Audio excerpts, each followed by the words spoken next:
puissante intercession du cœur immaculé de Marie, ton épouse bien-aimée.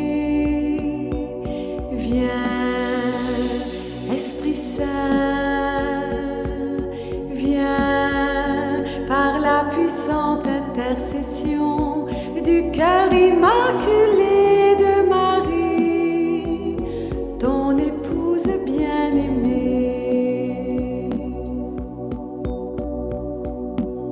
Viens, Esprit Saint, viens par la puissante intercession du cœur immaculé de Marie, ton épouse bien-aimée. Viens, Esprit Saint, viens par la puissante intercession du cœur immaculé de Marie, ton épouse bien-aimée.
Prière du sceau de la divine volonté.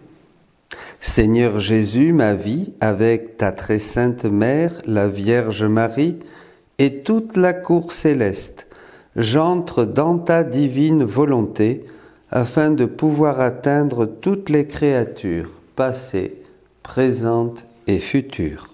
Sur chacune, je veux apposer le sceau de ta divine volonté, afin que dans le sang divin de l'agneau, ce sceau puisse les purifier et les protéger. Reçois par cette prière, Seigneur Jésus, de la part de l'humanité entière, toute la gloire qui revient à ta puissance, à ta sagesse et à ton amour. Au nom du Père, du Fils et du Saint-Esprit, la grâce de notre Seigneur Jésus-Christ, l'amour de Dieu le Père et la communion du Saint-Esprit soient toujours avec vous. Et avec votre esprit. Préparons-nous, mes amis, à célébrer cette messe en ce samedi, tout particulièrement dédiée à la Vierge Marie, notre Mère, qui en ces temps nous prépare à Pentecôte, une nouvelle Pentecôte pour chacun de nous.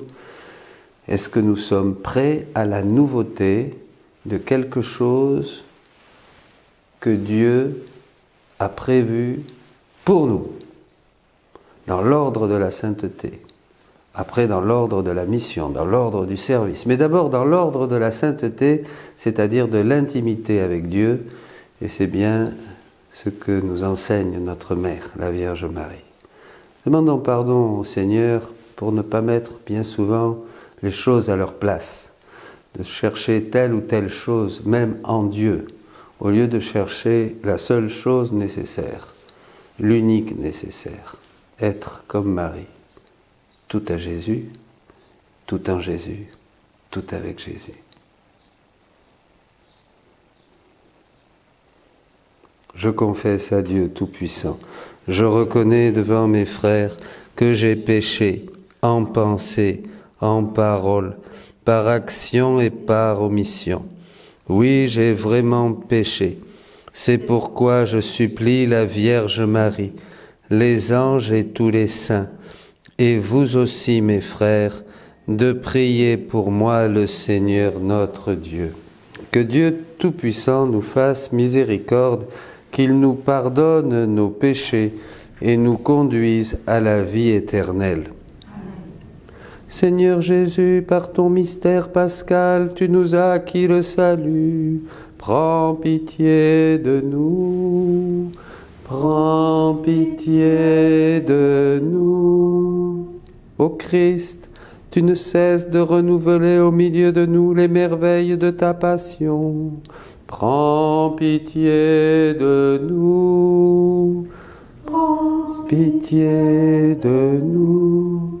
Seigneur Jésus, par la communion à ton corps, tu nous fais participer au sacrifice pascal. Prends pitié de nous, prends pitié de nous. Prions le Seigneur. Dieu qui donne la vie éternelle aux hommes en les faisant renaître par le baptême, nous te prions, dans le Christ, tu nous as justifiés et rendus capables d'une existence immortelle.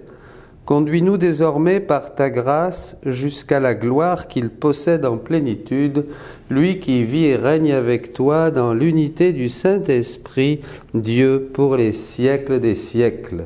Amen.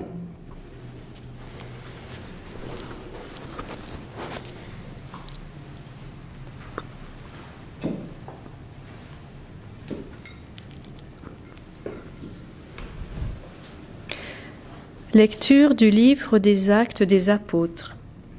En ces jours-là, Paul, qui avait quitté Antioche avec Silas, arriva ensuite à Derbé, puis à Lystre. Il y avait là un disciple nommé Timothée. Sa mère était juive devenue croyante, mais son père était grec. À Lystre et à Iconium, les frères lui rendaient un bon témoignage. Paul désirait l'emmener, il le prit avec lui et le fit circoncire à cause des Juifs de la région, car ils savaient tous que son père était grec. Dans les villes où Paul et ses compagnons passaient, ils transmettaient les décisions prises par les apôtres et les anciens de Jérusalem pour qu'elles entrent en vigueur.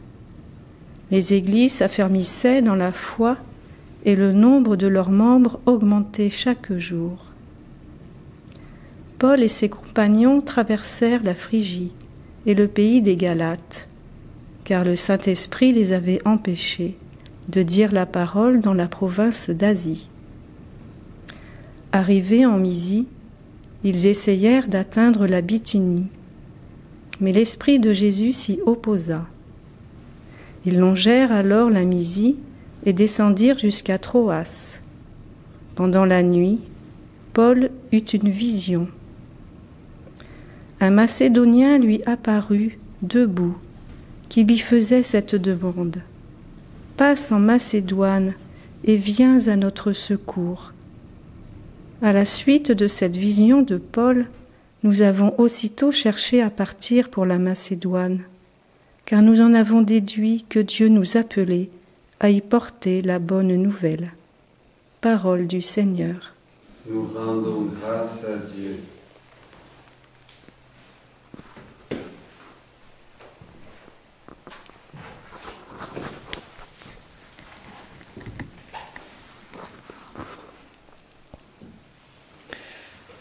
Je te rendrai grâce parmi les peuples, Seigneur. Je te rendrai grâce parmi les peuples, Seigneur. Mon cœur est prêt, mon Dieu, mon cœur est prêt. Je veux chanter, jouer des hymnes. Éveille-toi, ma gloire, éveillez-vous, harpe, cithare, que j'éveille l'aurore.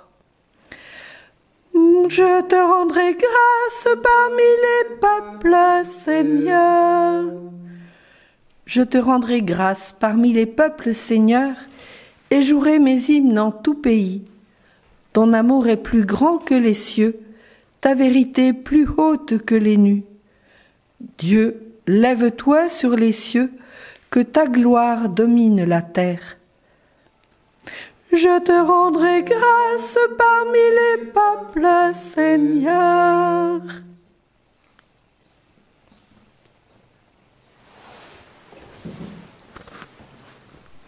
Alléluia, Alléluia, Alléluia, Alléluia. Alléluia, Alléluia, Alléluia, Alléluia. Je vous appelle mes amis, dit le Seigneur, car tout ce que j'ai entendu de mon Père, je vous l'ai fait connaître. Alléluia, Alléluia, Alléluia, Alléluia. Alléluia, Alléluia, Alléluia, Alléluia. Le Seigneur soit avec vous. Et avec votre esprit. Lecture de l'Évangile de Jésus-Christ selon saint Jean. Gloire à toi, Seigneur. En ce temps-là, si Jésus disait à ses disciples, « Si le monde a de la haine contre vous, sachez qu'il en a eu d'abord contre moi. Si vous apparteniez au monde, le monde aimerait ce qui est à lui. Mais vous n'appartenez pas au monde, puisque je vous ai choisi en vous prenant dans le monde. Voilà pourquoi le monde a de la haine contre vous. Rappelez-vous la parole que je vous ai dite. Un serviteur n'est pas plus grand que son maître. Si l'on m'a persécuté, on vous persécutera, vous aussi. Si l'on a gardé ma parole, on gardera aussi la vôtre. Les gens vous traiteront ainsi à cause de mon nom, parce qu'ils ne connaissent pas celui qui m'a envoyé. Acclamons la parole de Dieu. Louange à toi, Seigneur Jésus.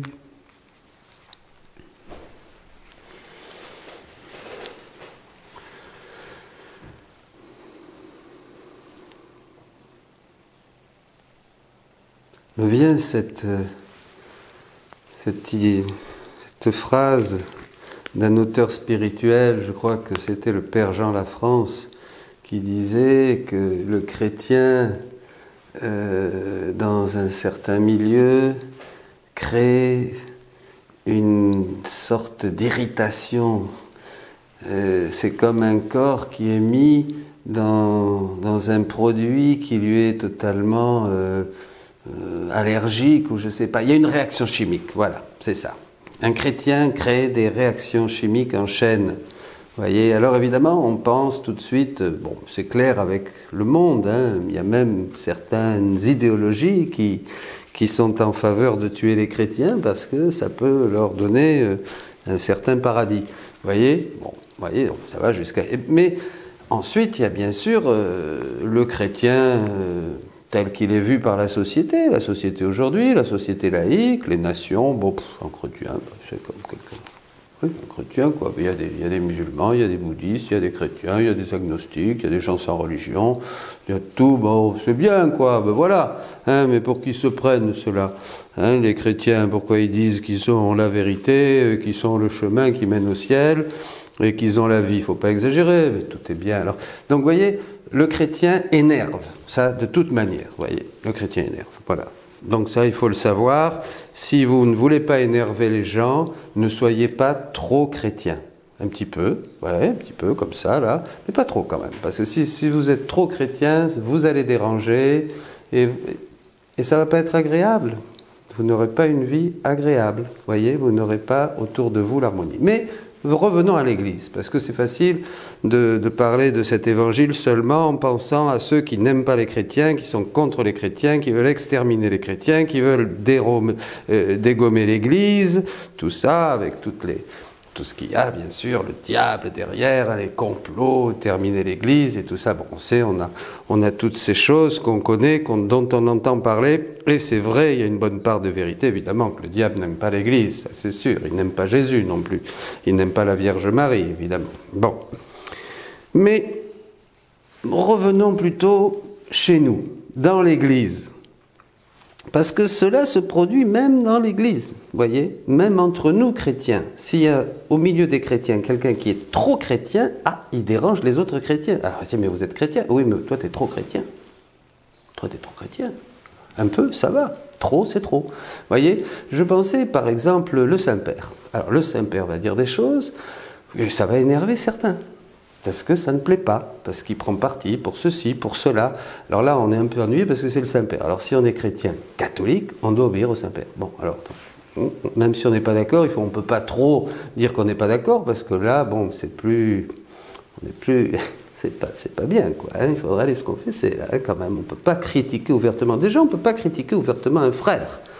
Hein, même quelqu'un, on ne peut pas dire, oh, alors celui-là. On ne peut pas, vous voyez. Bon, mais restons dans le thème. C'est important ce thème, surtout aujourd'hui, parce qu'on entend dire « Ah ben oui, tel évêque a pris telle position, tel autre il a pris ça, alors moi je suis d'accord, moi je ne suis pas d'accord, on aurait dû faire ça, on aurait dû faire ceci. » Vous voyez, toutes ces choses, c'est dans l'air quand même aujourd'hui, c'est dans l'air, hein, on peut le dire. Alors, et là, c'est difficile de dire « Est-ce que lui, il a bien fait de faire ça? Est-ce qu'il est plus chrétien que moi en faisant ça? Ou est-ce qu'il est moins chrétien que moi qui n'ai pas fait ça ?» Vous voyez, c'est difficile à juger là. Qui a raison? Ah oui, on entend tout le temps dire, celui-là, il a fait ça, moi j'aurais pas... Je sais pas, moi. Je sais pas. On peut savoir, on peut avoir des certitudes. Le Saint-Père a dit ça, oui. Là, il prend parti là, certainement. Je crois, parce que d'abord, c'est le pape. Moi, je crois. Je le suis. J'ai confiance. Je ne pose pas trop de questions.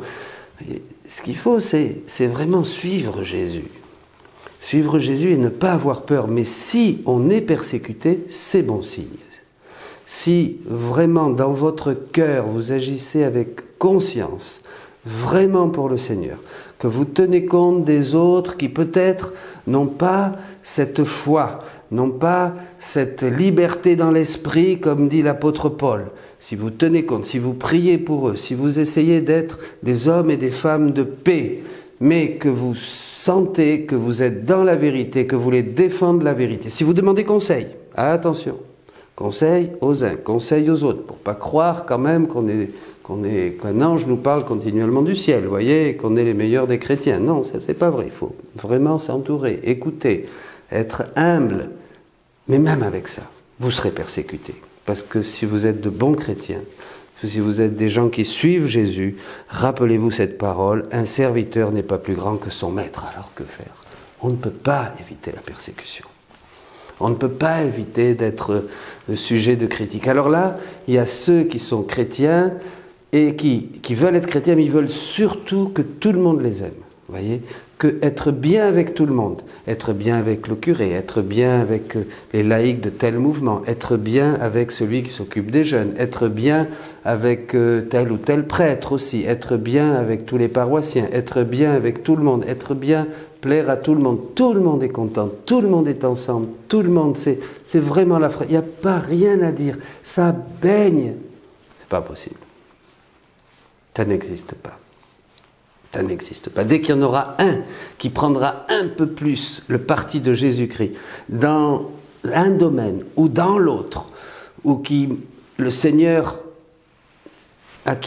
donnera une petite dose supplémentaire du Saint-Esprit pour faire quelque chose, il va déranger. Il sera trop chrétien. Il sera trop chrétien. Il dit non, ça va pas. S'il prie trop, mais non, tu pries trop. Ça prie trop celui-là. Ça va pas. Il faut être actif dans le monde, il faut faire des choses, on ne peut pas passer son temps à prier non plus. Alors, voilà. Je me souviens de cet homme qui disait à sa femme était venue me voir, il m'a dit oui, j'ai entendu plusieurs fois, mon mari m'a dit, mais écoute, tu es trop à l'église, tu deviens une grenouille de bénitier. Vous voyez, hein, évidemment, parce qu'elle avait été touchée par le Seigneur, elle priait davantage, comme ça. Si un jeune, même dans sa famille, on aura des soucis. D'ailleurs, Jésus l'a dit, hein, vous serez persécutés par les gens de votre propre famille. Dans une famille, tout va bien, on va à la messe le dimanche, on est content. Et puis imaginez qu'il y en a un qui disait, moi je vais donner ma vie à Dieu, je vais rentrer au couvent. Mais ça va pas mon chéri, mais qu'est-ce qui t'arrive?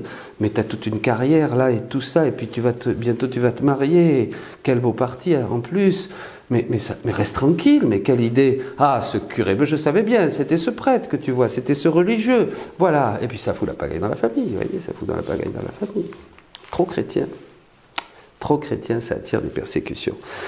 Eh bien oui, les gens vous traiteront ainsi à cause de mon nom parce qu'ils ne connaissent pas celui qui m'a envoyé. Et voilà, c'est ça, et c'est la connaissance de Jésus. Je termine avec ça. Plus on connaît Jésus, plus on est sûr, même si on est seul, qu'on a une route qui nous est tracée. Plus on connaît Jésus, plus on a ce témoin intérieur qui nous dit, vas-y, continue, ne te décourage pas. Il y aura toujours quelqu'un par-ci, quelqu'un par-là, puis te dire, t'inquiète pas, t'es tout seul, t'es paumé, les gens ne te comprennent pas. Continue. Moi aussi, je sais. Ah bon, merci. Puis il y en a comme ça, des petits groupes, vous voyez, on se comprend sans se parler. On est ensemble, on suit Jésus, on reçoit des coups, un coup à droite, un coup à gauche, ça vient par derrière, ça vient par devant. Et ça nous fait rentrer davantage dans cette connaissance de Dieu, dans cet amour de Jésus, dans ce radicalisme.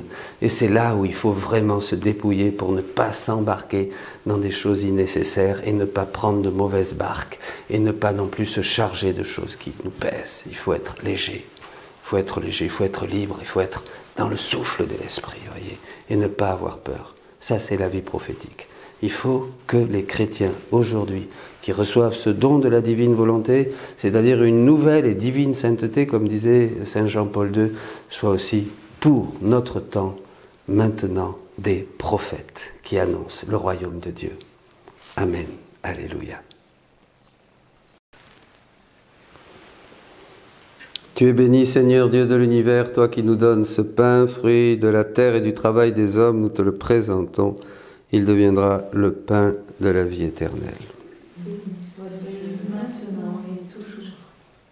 Tu es béni, Seigneur Dieu de l'univers, toi qui nous donnes ce vin, fruit de la vigne et du travail des hommes, nous te le présentons. Il deviendra le vin du royaume éternel. Béni soit Dieu. Amen. Seigneur, nous te supplions que notre sacrifice en ce jour trouve grâce devant toi. Lave-moi de mes fautes, Seigneur, purifie-moi de mon péché.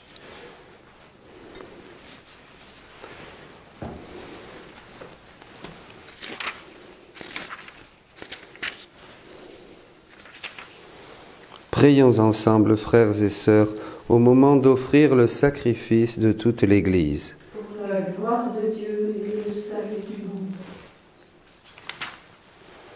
Reçois avec bonté, Seigneur, les offrandes de ton peuple. Garde-le sous ta protection pour qu'il ne perde aucun des biens que tu lui donnes et découvre ceux qui demeurent toujours par Jésus le Christ, notre Seigneur. Le Seigneur soit avec vous. Et avec votre esprit. Élevons notre cœur. Nous le tournons vers le Seigneur. Rendons grâce au Seigneur notre Dieu. Cela est juste et bon. Vraiment, il est juste et il est bon de te glorifier, Seigneur, en tout temps, mais plus encore en ces jours où le Christ, notre Pâque, a été immolé.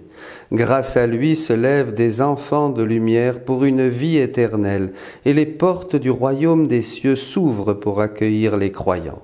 Oui, nous te rendons gloire, car sa mort nous a franchis de la mort, et dans le mystère de sa résurrection, chacun de nous est déjà ressuscité. C'est pourquoi le peuple des baptisés, rayonnant de la joie pascale, exulte par toute la terre, tandis que les anges dans le ciel chantent sans fin l'hymne de ta gloire. Saint, Saint, Saint, le Seigneur, Dieu de l'univers, le ciel et la terre sont remplis de ta gloire. Hosanna au plus haut des cieux. Béni soit celui qui vient au nom du Seigneur. Hosanna au plus haut des cieux.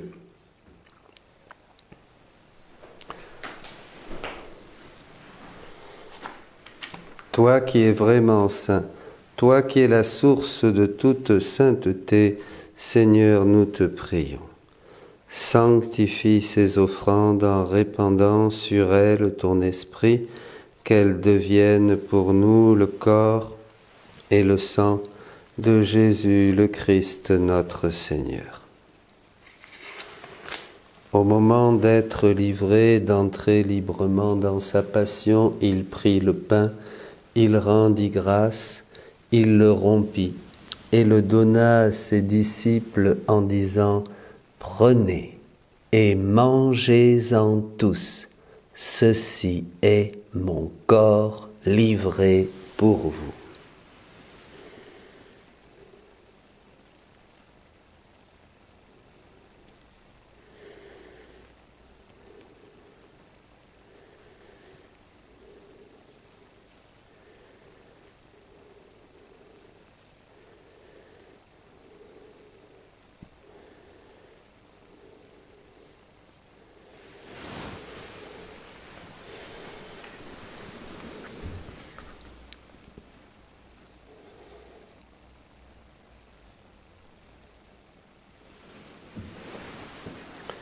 De même, à la fin du repas, il prit la coupe.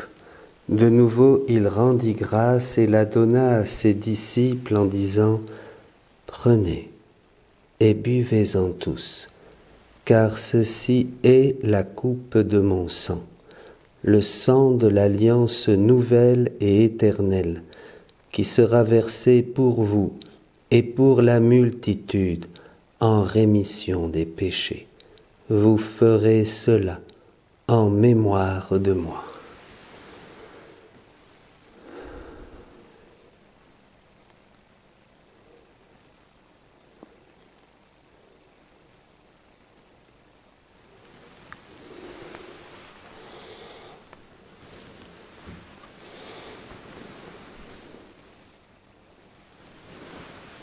Il est grand le mystère de la foi.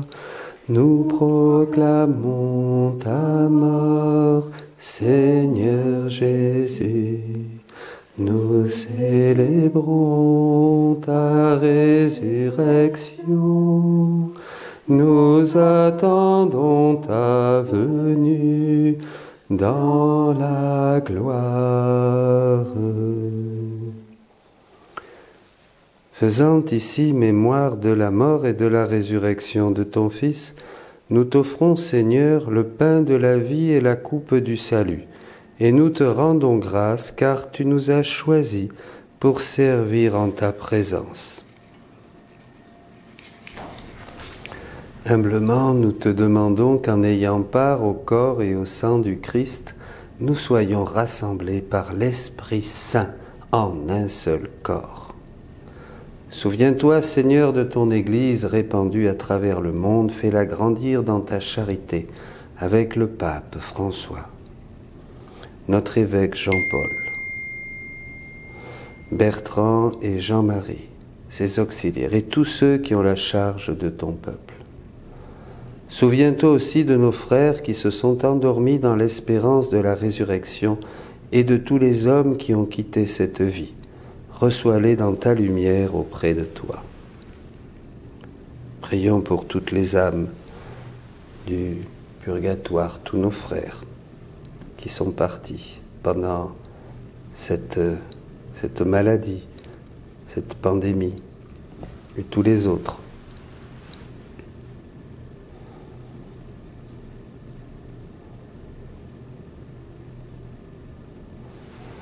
Sur nous tous enfin, nous implorons ta bonté.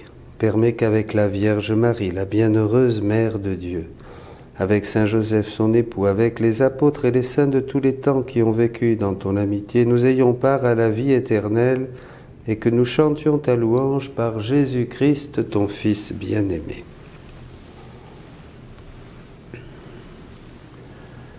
Par lui, avec lui et en lui, à toi, Dieu le Père Tout-Puissant, dans l'unité du Saint-Esprit, tout honneur et toute gloire pour les siècles des siècles. Amen.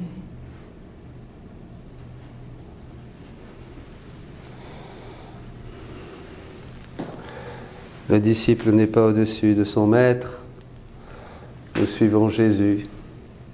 Le Père nous enveloppe de sa tendresse. Et avec Jésus, nous redisons « Notre Père, qui es aux cieux, que ton nom soit sanctifié, que ton règne vienne, que ta volonté soit faite sur la terre comme au ciel.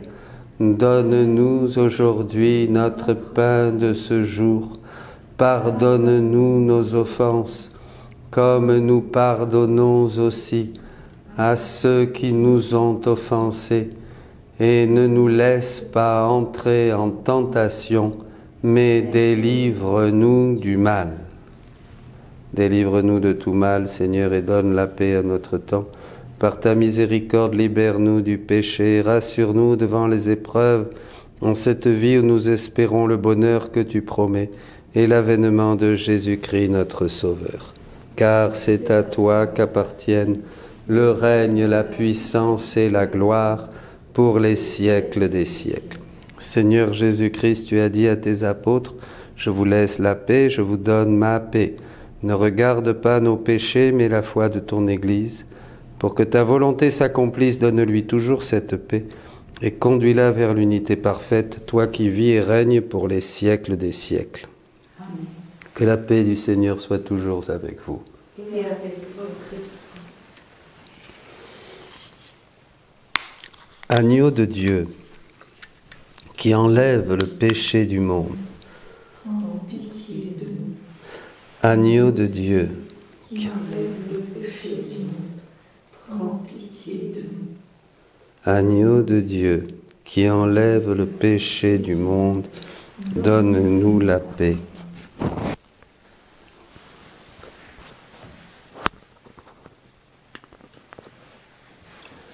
Heureux les invités au repas du Seigneur. Voici Jésus-Christ, l'agneau de Dieu qui enlève le péché du monde.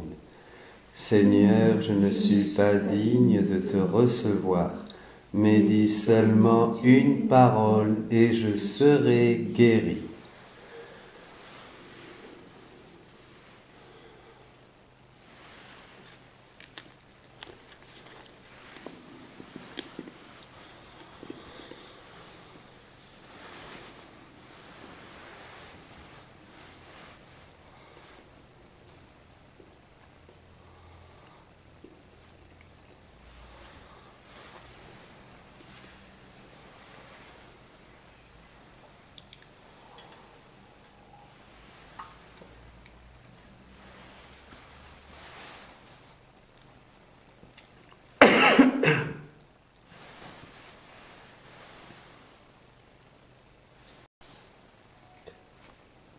Jésus priait ainsi.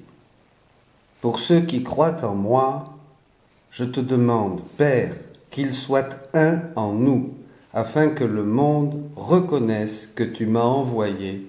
Alléluia.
ensemble, prions le Seigneur.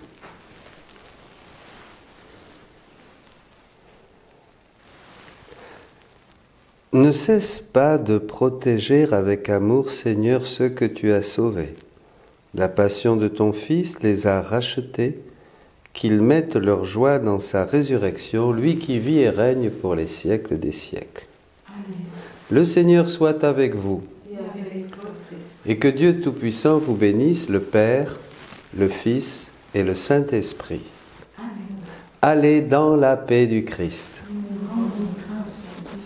Je te choisis aujourd'hui, ô Marie, en présence de toute la cour céleste, pour ma mère et ma reine. Je te livre et consacre en toute soumission et amour mon corps et mon âme, mes biens intérieurs et extérieurs, et la valeur même de mes bonnes actions, passées, présentes et futures, te laissant un entier et plein droit de disposer de moi et de tout ce qui m'appartient, sans exception, selon ton bon plaisir, à la plus grande gloire de Dieu, dans le temps et l'éternité. Amen. Nous allons continuer encore quelques jours, là, notre retraite sur la prière. Une forme toute nouvelle de prière, bien sûr. Une révolution dans la prière. D'ailleurs, quand on commence à découvrir la prière dans la divine volonté, il y a tout un temps de battement où on se dit, mais attends, est-ce que... Louisa se disait, mais est-ce que je prie là? Mais qu'est-ce que c'est? Mais qu'est-ce que je fais là? Mais ça n'a plus rien de la prière, j'ai perdu la tête. Vous voyez, elle a vécu tout ça. Rappelez-vous, Louisa, c'est nous. Tous les doutes, toutes ces peurs, toutes ces craintes, hein, tout ça, c'est Louisa, c'est nous. Alors, voilà, donc n'ayez pas peur. Oui, beaucoup nous écrivent et nous disent, oui, mais est-ce qu'on fait ça? Ne vous posez pas tant de questions. Lisez Louisa, priez, faites comme vous faisiez avant. Laissez seulement la divine volonté chaque jour davantage régner dans vos cœurs à travers vos petits actes, vos petites prières. Ne vous posez pas trop de questions. Et nous aussi, quand vous nous écrivez, nous n'avons pas les réponses. Parce que nous sommes comme vous, nous découvrons. Nous découvrons, alors il y en a, ça fait 1 mois, l'autre ça fait 2 mois, l'autre ça fait 1 an. Mais c'est peu à peu que nous découvrons ces trésors, cette merveille de Dieu.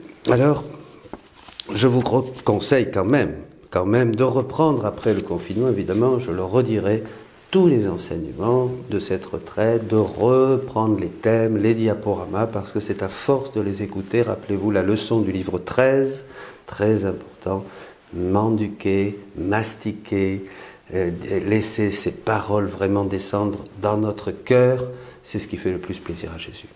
Ce qui fait le plus plaisir à Jésus, c'est qu'on médite avec le cœur sa parole, ses évangiles, la parole de Dieu, et ces paroles du livre du ciel. Alors là, nous allons lire un texte du Père Pablo, là, qui est très lumineux, et vous aurez l'occasion de le reprendre. Une énorme erreur serait de faire comme ce pauvre paysan du siècle dernier qui n'avait jamais vu de voiture et qui un jour en reçut une en cadeau. Tout content, il la tenait bien propre et la faisait briller. Se rendant compte qu'elle avait des roues, l'idée lui vint de la faire passer dans le village en la poussant, tout content de lui. C'est vrai, la voiture passait au milieu des gens du village et il lui faisait faire des tours. Mais à quoi cela lui servait-il? Il ne faisait que se fatiguer. Finalement, il abandonna la voiture, la jugeant totalement inutile, et tout cela parce qu'il n'avait pas compris. Pareille erreur serait de vouloir se servir d'un réacteur comme on se sert d'une bicyclette, en pédalant. Ce n'est pas pour rien que Jésus dit un jour dans l'Évangile qu'il faut mettre le vin nouveau dans des outres neuves, car en fermentant, les vieilles outres éclatent et le vin se répand.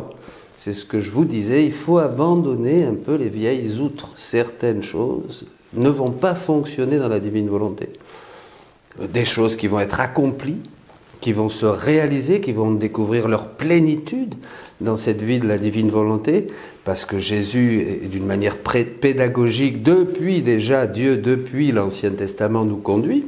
Même la loi était le pédagogue qui conduisait au Christ, disait l'apôtre Paul, mais il va falloir laisser la loi, laisser les commandements, laisser la foi dans la pratique des commandements qui nous donnent le salut, et non, le salut, ça vient par la foi en Jésus-Christ, par la grâce, etc. Et on continue. Donc il y a des choses qu'il faut laisser. Mais une question, ce moteur de voiture ou ce réacteur d'avion pourrait-il fonctionner, tourner partout ou voler dans les airs si auparavant il n'était pas prêt, fini avec tout ce qui est nécessaire ? L'eau, l'huile et de l'essence.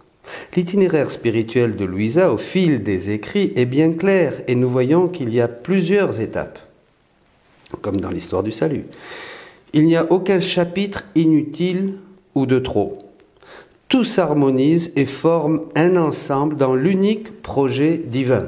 Évidemment, Dieu a un projet. Et son projet, il le connaît, Dieu, puisqu'il est lui-même le projet. Il a tout, il contient tout, il sait tout, et il l'a en acte. Vous voyez, tandis que nous, c'est à dose homéopathique, et au travers, au long des siècles, que nous allons peu à peu découvrir ce projet de Dieu. Bon. D'abord, le Seigneur construisit le moteur. Peu à peu, il a terminé tous les préparatifs nécessaires à son bon fonctionnement. Voilà. Et il l'a mis en marche, en lui faisant faire des rondes à ce moteur. C'est pour cette raison qu'il faudrait encore une autre conférence pour comprendre la pédagogie divine, la croissance et le développement du don de la vie dans la divine volonté, afin de bien comprendre de quoi il s'agit. On continuera demain. Mais voyez, c'est un moteur qui, quand il va fonctionner, va donner une énergie. Je termine avec cette image qui me vient. Un jour, Louisa voit une machine qui prend de l'eau dans l'océan, qui tourne et qui envoie des jets partout. Et je retrouverai le texte. Et il dit que la mer immense dans laquelle cette machine prend l'eau, eh bien, c'est sa divine volonté. Voyez. Le moteur, c'est l'âme qui veut et désire fonctionner dans la divine volonté, faire des actes. Et les actes, c'est ce qui fait tourner le moteur. Voyez. Cette petite machine, c'est nous. Mais comme nous plongeons avec notre cœur dans cette divine volonté, que nous faisons nos petits actes, ces actes, comme le voyez cette image, dans cette image, giclent partout, jusqu'au ciel, réjouissent les bienheureux, au purgatoire, partout. Un acte dans la divine volonté vaut plus que tout ce qui peut exister, a existé et existera.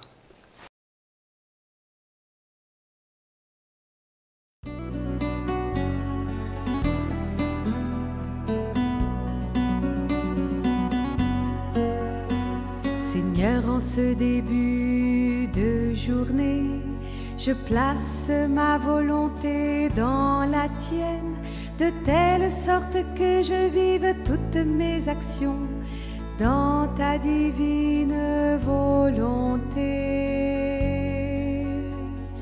Que son soleil se lève en moi et que mes actes ne fassent qu'un avec les tiens.